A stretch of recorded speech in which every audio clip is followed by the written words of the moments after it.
Bom, gente, eu quero compartilhar com vocês hoje, nesse dia da alegria, um texto que fala sobre alegria.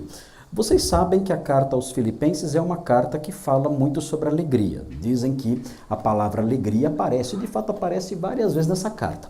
O apóstolo Paulo, ao que tudo indica, pelo que nós lemos na carta, estava feliz, estava contente, ainda que estivesse preso, porque a carta aos Filipenses é uma das epístolas da prisão. Ele estava na primeira prisão em Roma, mais ou menos no ano 62, quando ele escreveu essa carta. É uma das cartas da prisão. E, claro, a igreja de Filipos era uma igreja com problemas, como todas as igrejas. Você não vai nunca encontrar uma carta alegre no Novo Testamento que também não trate de problemas da igreja. Sempre vai ter lá alguma coisinha, mesmo quando o apóstolo Paulo mostra alguma satisfação, como por exemplo a segunda carta aos Coríntios, que é uma carta de satisfação e de alívio, mesmo numa carta assim, você vai encontrar lá preocupações do apóstolo Paulo, correções do apóstolo Paulo, admoestações, apontando, dizendo, olha, vocês têm que tomar cuidado com isto, isto ou isto. A carta aos Filipenses não é diferente, é uma carta alegre. É uma carta alegre porque o apóstolo Paulo estava muito feliz com a igreja. Uma das razões pelas quais o apóstolo Paulo estava feliz com a igreja, conforme nós veremos hoje, é que essa igreja de Filipos, ela ajudava o apóstolo Paulo, inclusive materialmente. Então, o apóstolo Paulo percebia a sensibilidade daquelas pessoas, que mesmo não sendo pessoas ricas, não eram pessoas que tinham... A igreja de Filipos não era uma igreja rica. Né? Mesmo assim, diferente do pessoal de Corinto, de quem Paulo nem aceitava oferta. Eu nem quero. Não quero. Vocês, longe de mim, receber alguma coisa de vocês. Né? Diferente do pessoal de Corinto, que certamente tinha mais recursos do que o pessoal de Filipos, né?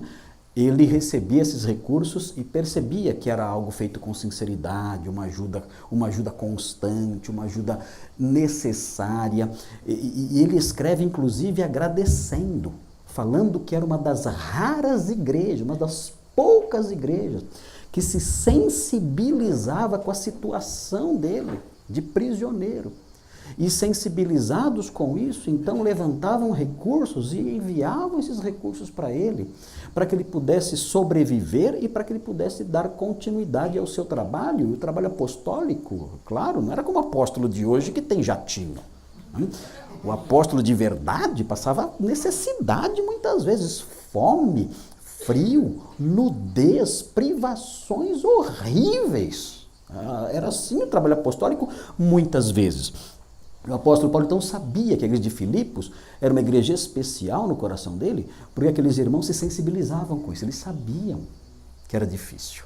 E então eles enviavam recursos, não só uma vez, outras vezes também. E ele estava lá na prisão em Roma e ele recebeu Epafrodito, que era certamente o pastor da igreja de Filipos, né? Que Filipos ficava na região mais acima, na Grécia. Né? Ele recebeu esse pastor, o pastor Epafrodito, e o pastor Epafrodito levou a oferta para ele. Está aqui, ó. Isso aqui é uma oferta para você, para as suas necessidades e tudo mais. A igreja sensibilizada resolveu te ajudar no seu trabalho, sabendo que você está passando por um momento difícil. Né? Então ele escreve uma carta alegre. Ele elogia, ele mostra a sua alegria, ele fala de alguns perigos, falsos mestres, ele fala de alguns problemas de orgulho que havia na igreja, ele trata desse assunto, ele fala, olha, vocês têm que ser um pouco mais humildes, vocês são pessoas muito generosas, mas falta um pouco de humildade em vocês, vocês têm que ter o mesmo sentimento que houve em Cristo Jesus. É possível alguém ter uma virtude acompanhada de um defeito, não é possível? Uma virtude não cancela um defeito, muitas vezes. Né? Então eles eram generosos, mas não eram muito humildes. Havia intrigas na igreja, havia lá Evódia e Sinte, que eram duas senhoras, né? Deviam trabalhar na cozinha da igreja e não se davam bem, né? Não gostavam muito uma da outra, e o apóstolo Paulo tinha que dizer, olha, faça com que elas façam as pazes e pensem concordemente, enfim, tinha lá os probleminhas na igreja. Mas, independente disso, é uma carta alegre, e nós vemos isso um pouquinho já no primeiro capítulo. Então, dê uma olhadinha aí comigo, nós vamos olhar aqui, Filipenses, no capítulo 1, Eu vou ler para vocês os versículos 3 até o 6. Então vejam aí os versículos 3 ao 6. Filipenses 1, de 3 a 6. É o comecinho da carta. É uma ação de graças. Ele fala assim, ó, veja aí. Dou graças ao meu Deus, ele diz, por tudo que recordo de vós. Então, o apóstolo Paulo lembrava dos filipenses e fazia o quê? Chorava? Não. Ele dava graças a Deus. Tá? Esse é um fator importante. Quando a gente lembra da igreja, mesmo com os defeitos que ela tem, né? Poxa, eu dou graças a Deus por essa igreja. E ele fazia isso em relação aos filipenses. Ele prossegue. Fazendo sempre, olha o que aparece aí a palavrinha. Fazendo sempre com alegria, aparece aí ou não? Aparece a palavrinha alegria em alguma tradução aí? Aparece, né? Fazendo sempre com alegria, súplicas por todos vós em todas as minhas orações, pela vossa cooperação no Evangelho, desde o primeiro dia até agora, e prossegue no versículo 6, estou plenamente certo de que aquele que começou boa obra em vós, há de completá-la até ao dia de Cristo. Então você olhando esse texto aí, você vai ver que Paulo orava com alegria pela igreja. E por que ele orava com alegria pela igreja? Porque ele se recordava de duas coisas. Ele tinha duas lembranças. Quais são as duas lembranças que o apóstolo Paulo tem? Muito simples, muito fácil de guardar. Ele se lembrava da obra dos crentes e ele se lembrava da obra nos crentes. Qual é a diferença das duas coisas? Dois motivos de alegria. Quando ele orava, ele se alegrava. E se alegrava porque se lembrava. E se lembrava do quê? Da obra dos crentes e da obra nos crentes. Qual é a diferença? Qual é a diferença? Exatamente. A Naí acertou na mosca. Tá com a visão boa, né, Naí? Não fez operação, não. Na mosca, exatamente. A obra, ele se lembrava da obra dos crentes, ou seja, o que eles faziam. A vida cristã é só contemplação? A vida cristã é você ficar sentado pensando em Jesus? É isso? É você fazer como muitos na história da igreja fizeram? De se isolar, ir para uma montanha, para um monastério, lá que nem o Nicolas na Palavra da Vida, lá isolado do mundo, né? Se bem que lá é diferente, o monastério lá é diferente, né? É bem diferente. Mas é isso a vida cristã? É aquele crente que a espiritualidade dele, a vida cristã dele é uma vida que é só interior? Só isso? O meu coração, minha fé, os meus pensamentos, os meus sentimentos, é isso? Não. Não.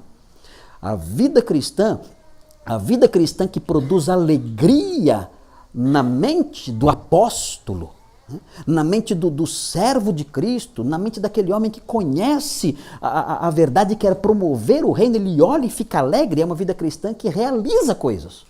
Então ele se lembrava da obra dos crentes e se alegrava.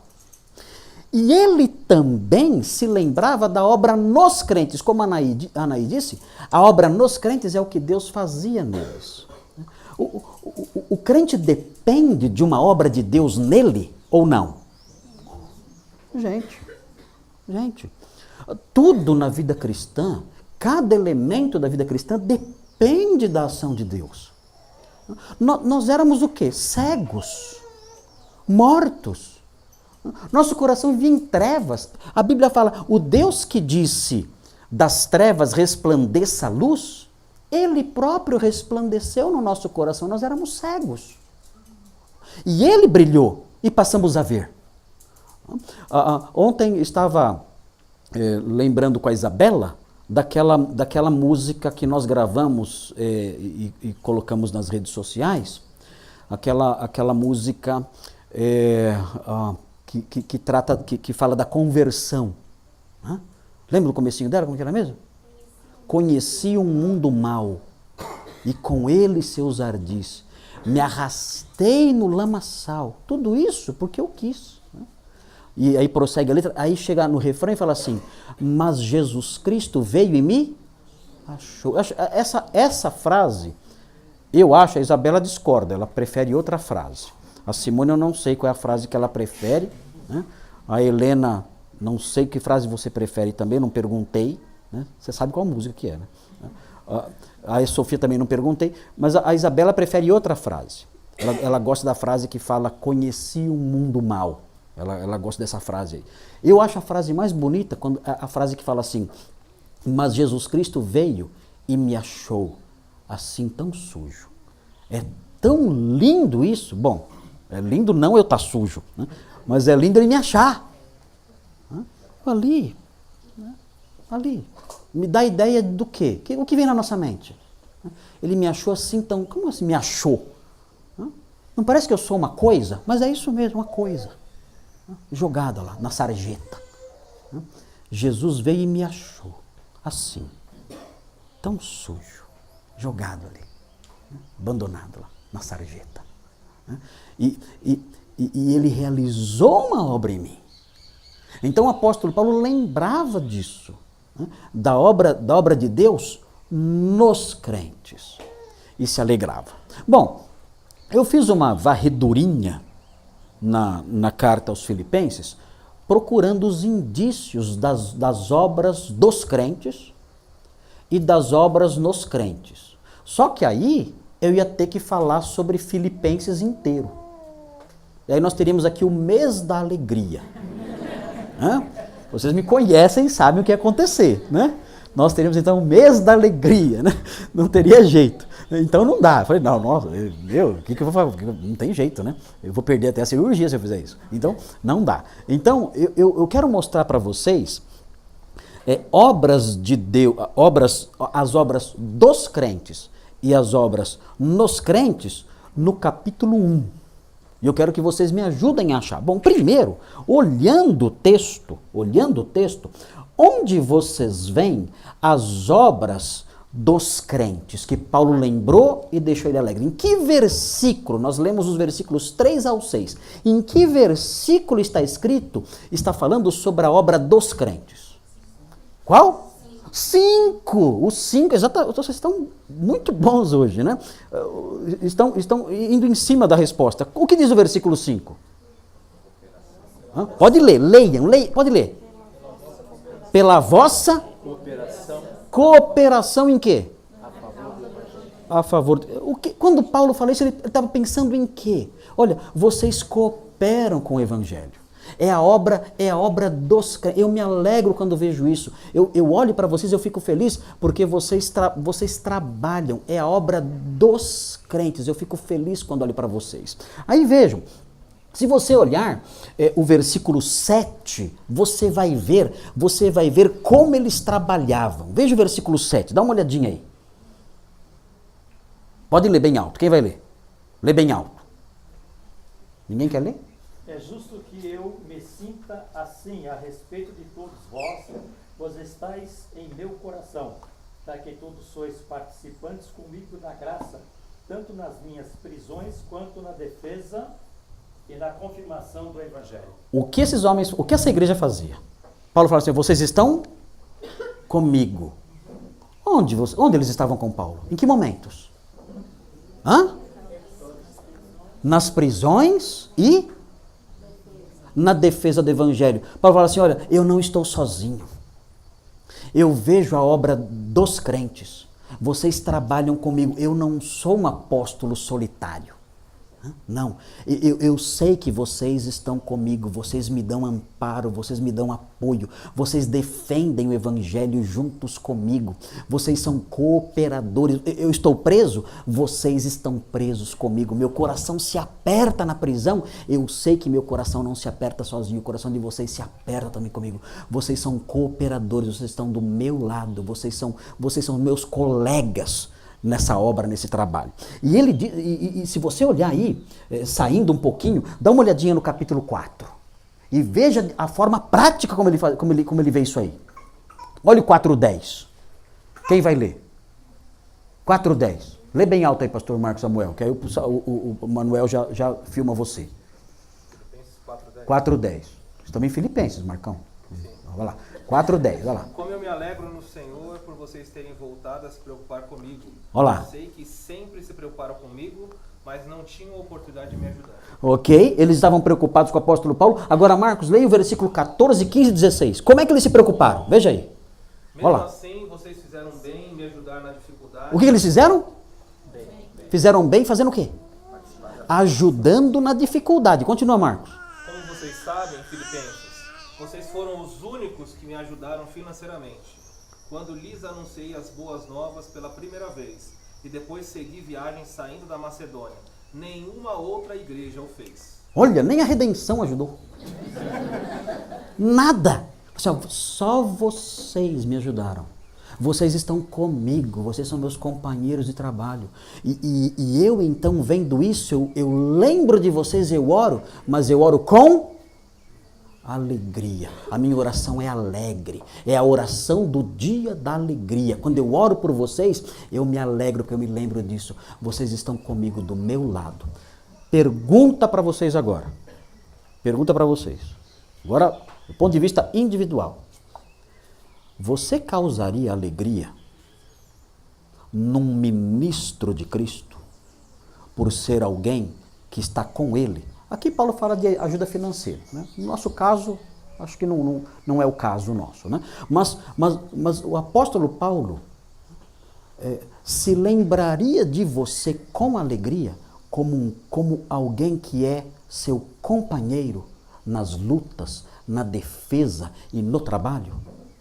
Ou você é alguém meio distante, pouco envolvido, apático, indiferente? Seu coração se aperta também quando o coração dos ministros se apertam? Quando a causa é a causa do mestre, você pode chegar e falar, tamo junto, é nós, que nem fala, né? Pastor Thomas, né?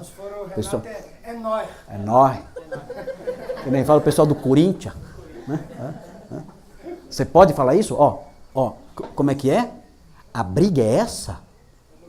É a defesa da causa do mestre? É a defesa da bandeira que a minha igreja leva adiante? Que os líderes da nossa igreja carregam e vão em frente anunciando a verdade? É isso aí? É isso? Opa, é nós. É assim que fala, Puf? É nós, olha lá. Pronto. É mais para a Zona Leste. Mas ele é o fundador da torcida da Zona Leste. Ele fundou lá e correu para cá. Mas é nós, mano. É a gente aqui, ó. Estamos juntos. Eu sou um cooperador. Eu estou ao lado. Conte comigo. Eu vou dar do meu tempo, da minha dedicação. Pode se alegrar quando lembrar de mim. Pode se alegrar, porque eu sou um cooperador. Eu estou junto. Veja aí na sequência, olha o versículo 27 do capítulo 1. Outro motivo porque o apóstolo Paulo se alegrava pela obra dos crentes. 27 agora, quem vai ler? Pastor Thomas? Achou aí? Com esse seu chapéu super... Qual que é o texto? Chapéu atibaiense, 1,27. Chapéu de jardineiro atibaiense. O mais importante é que vocês vivam em sua comunidade de maneira digna das boas obras de Cristo.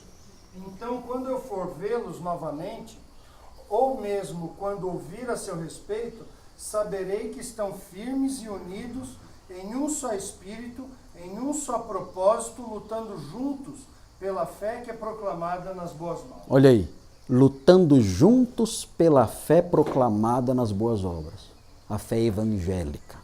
O apóstolo Paulo, ele ora para que isso cresça neles. Eles já faziam isso. Mas Paulo ora dizendo, eu quero que isso cresça em vocês. Eu sei que essa obra é obra de vocês. Eu sei o que vocês passam aí. Eu sei da oposição que vocês enfrentam. Eu sei disso. Eu sei que isso aí já existe em vocês. Eu oro para que isso cresça ainda mais. Porque a obra de vocês, eu já vejo. Vocês lutam juntos pela fé evangélica. Então essa é a obra dos crentes, ok? Agora vamos ver a obra nos crentes. Onde está no texto que nós lemos inicialmente? A obra nos crentes. Eu não posso inventar, tem que estar aí. Se não tiver aí, pode me falar, pastor, sai fora que você está inventando. Você é falso mestre. Você virou, sei lá, Malafaia, sei lá o que você virou. Sai fora daqui. Você está inventando história aí. Não pode. Então, se não tiver aí, esquece. Está aí ou não está? A obra nos crentes. Está ou não está aí?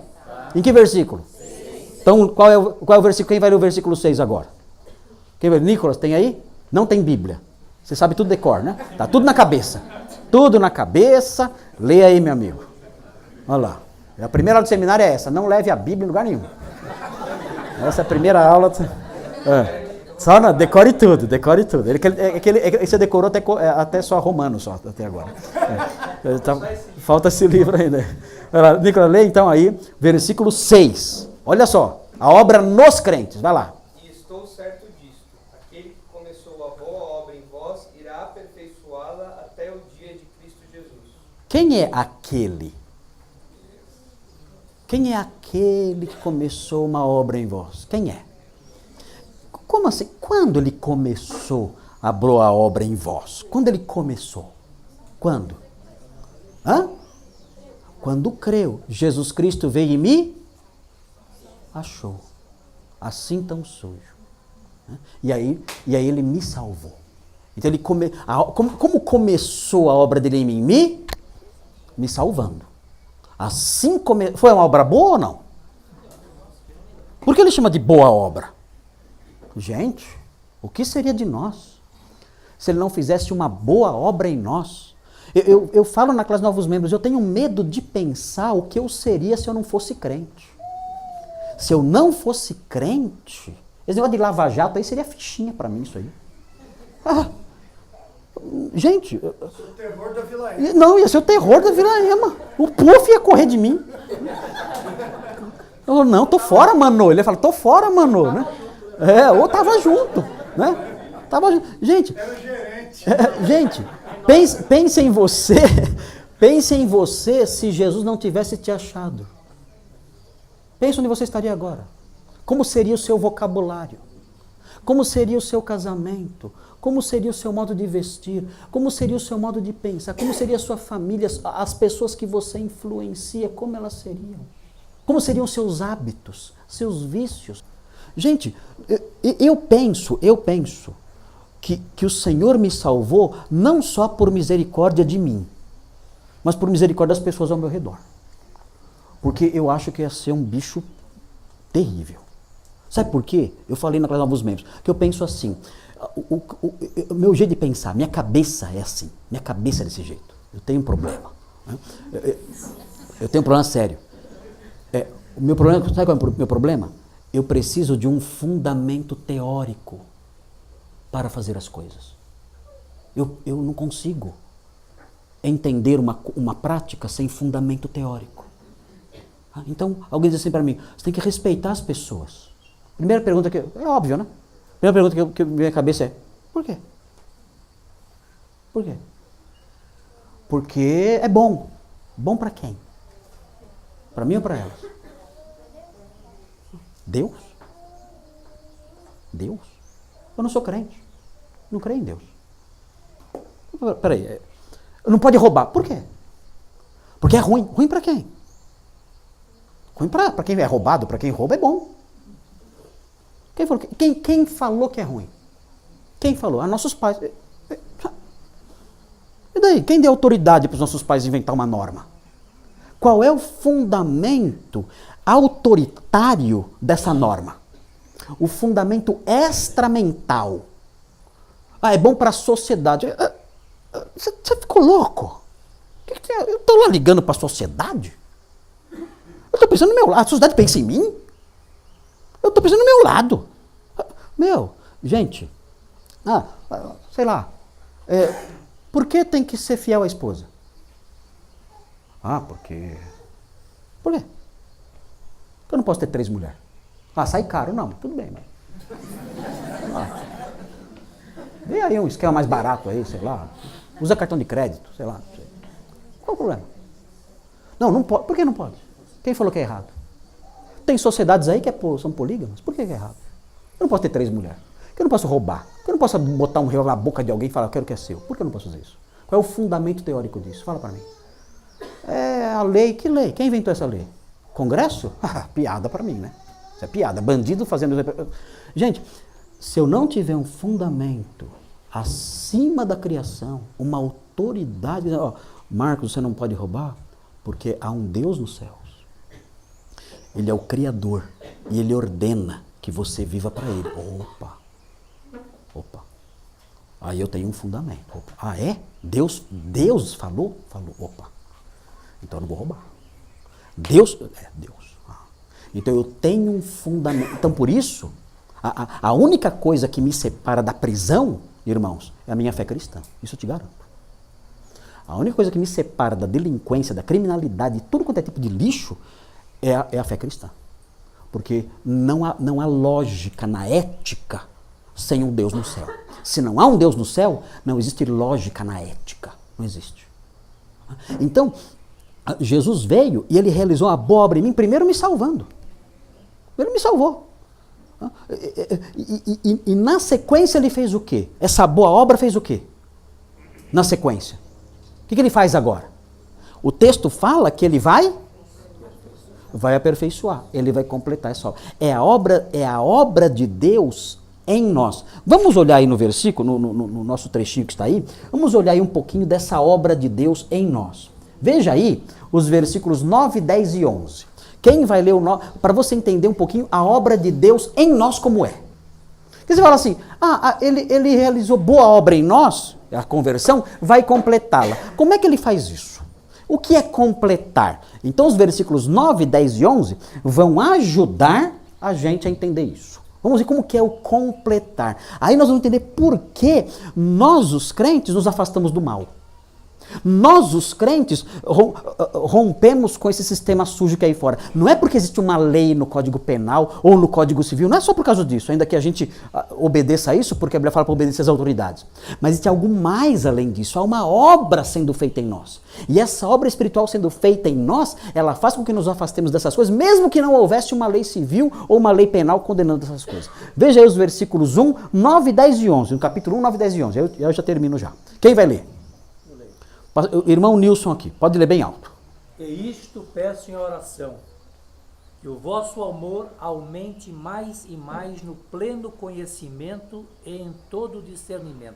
Olha aqui, olha 3 fatores que ele está realçando aqui como fatores que ele pede, que os filipenses já tinham, e ele pede em oração para que eles cresçam nisso. Quais são os 3 fatores que ele menciona aqui? Amor, o que mais? E discernimento. Amor, conhecimento e discernimento. Olha, eu oro a Deus. Quem colocou isso neles? Quem colocou amor, conhecimento, discernimento? Por que ele orava pedindo para isso? Porque quem é a fonte disso? Tem que orar mesmo. Deus é a fonte do amor, do conhecimento e do entendimento. É Deus quem é a fonte. Vocês pensam que a fonte disso é a faculdade? Vocês pensam que é a universidade que é a fonte disso aí?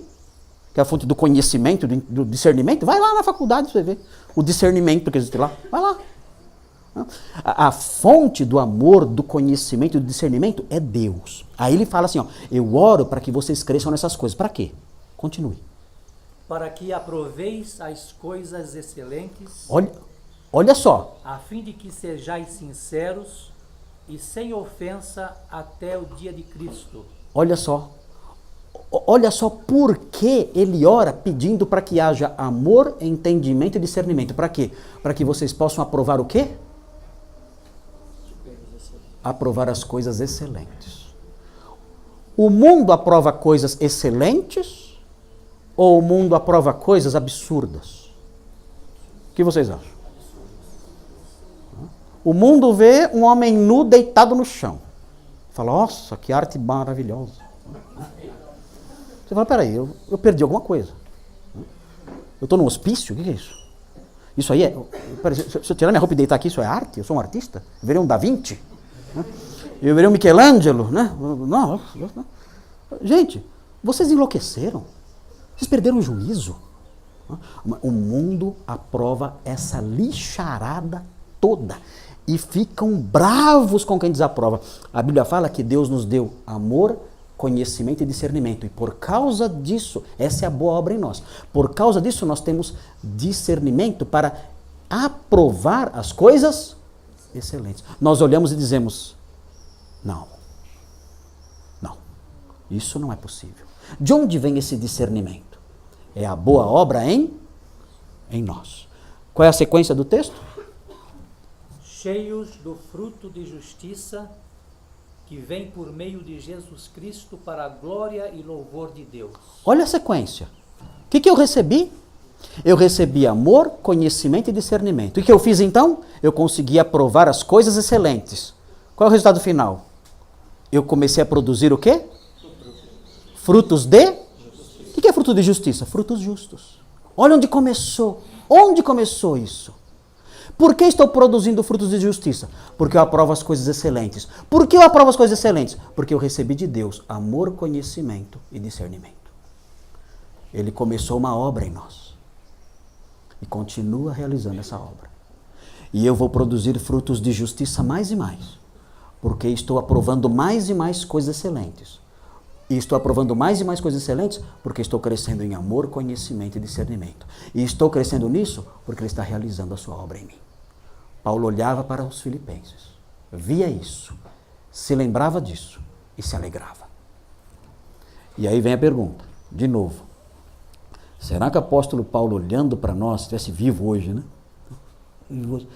Ele iria se alegrar e olhar para você e falar assim, olha, eis aí um crente que tem amor, conhecimento e discernimento. Está aí. E vejam como ele é capaz de aprovar só coisas excelentes. E olha o resultado na vida. Frutos de justiça. Como eu me alegro quando eu vejo essa pessoa. Como essa pessoa merece um dia da alegria. Como ela merece a minha oração feliz. Porque eu vejo isso nela. Essa pessoa é alguém que trabalha pela fé evangélica, é meu companheiro na luta. E essa pessoa é alguém em quem Deus está trabalhando, está produzindo frutos de justiça, porque tem entendimento e discernimento para provar o que é excelente. Aí a pergunta é, essa pessoa sou eu? Você se encaixa nessa descrição? Você se encaixa na descrição mencionada na oração alegre de Paulo ou não? Olha, pastor, estou ficando triste. Não. Hoje é o dia da alegria. Então você tem que pensar assim, Senhor, me ajuda a ser essa pessoa. Me ajuda a ser parte de uma igreja composta por pessoas assim. Em que haja a obra dos crentes, eu sendo um, e a obra nítida nos crentes, eu sendo um alvo dessa obra. Vamos orar então, agradecendo por esse texto tão interessante. Senhor Deus, muito obrigado por esses versículos que mostram a obra dos crentes e a obra nos crentes. E destaca, Senhor, a alegria do apóstolo quando lembrava dessas coisas. Nós queremos, Senhor, ser assim. Nós queremos ser a causa da alegria, ó Deus, daqueles que amam a verdade. Nós queremos, mais do que isso, nós queremos ser a causa da alegria do Senhor. Que o Senhor olhe para a nossa igreja, Igreja Batista Redenção, em São Paulo, em Atibaia, em Bragança. E o Senhor, olhando para nós, o Senhor veja a obra dos crentes. E veja a obra do Senhor mesmo nos crentes. E o seu coração se alegre e o nosso também. Precisamos disso. Sem isso, Senhor, seremos apenas uma instituição religiosa. Apenas uma organização eclesiástica e nada mais. Mas nós queremos mais do que isso. Nós queremos ser companheiros dos que trabalham pelo reino. Nós queremos ser campo onde o Senhor, Santo Lavrador, trabalha lançando a sua semente e cultivando, ó Deus, o seu fruto. Nós pedimos essas coisas, agradecemos por esse estudo, por esse texto, e pedimos que o Senhor nos abençoe ao longo desse dia, que o Senhor nos proteja, nos guarde, tenhamos um dia alegre aqui na sua presença. Em nome de Jesus, amém. Nossa igreja passou por uma fase de muitos problemas, muitas dificuldades, né? Pecados horríveis, sofrimento muito grande, ameaças, ataques, perversidades horríveis, né? Algo assim digno de fechar as portas. Fechar as portas e ir embora. Né? Botar uma bomba lá, explodir tudo e pronto, acabou. Né? Mas Deus teve misericórdia, muito sofrimento, muita luta, muita oração, e a graça de Deus foi maravilhosa e foi nos restaurando. Afastou os perversos, removeu da nossa igreja todos os lobos vorazes e cruéis que havia lá, que estavam lá para destruir, para corromper pessoas, estavam lá para isso. Deus foi removendo essas pessoas, foi trazendo os seus santos, e aos pouquinhos a igreja foi mudando. Quando passou essa fase, então nós da liderança pensamos, nós temos que comemorar isso. E aí nós criamos então o Dia da Alegria. E o Dia da Alegria então é esse dia, em que nós juntos aqui nos reunimos dizendo ao Senhor, Senhor, estamos aqui a sua igreja, que é obra sua, somente sua. Que não fosse a sua graça, nós não estaríamos aqui. Então nós estamos alegres e felizes que o Senhor guardou o seu povo. E hoje queremos celebrar isso ao redor da mesa, dentro da piscina, jogando futebol, conversando com os nossos irmãos, dando risada, batendo. Queremos celebrar diante do Senhor. Cada brincadeira nossa é um gesto de adoração e de gratidão. Por isso o Dia da Alegria nunca tem briga. Nunca. Porque cada gesto nosso, os diálogos, as conversas, tudo são gestos de adoração, dizendo, Senhor, sabe por que estamos felizes e alegres e em comunhão? Porque estamos gratos ao Senhor. Esse é o Dia da Alegria. É um dia de gratidão em cada gesto aqui ao longo do dia. Ok? Então essa é a razão.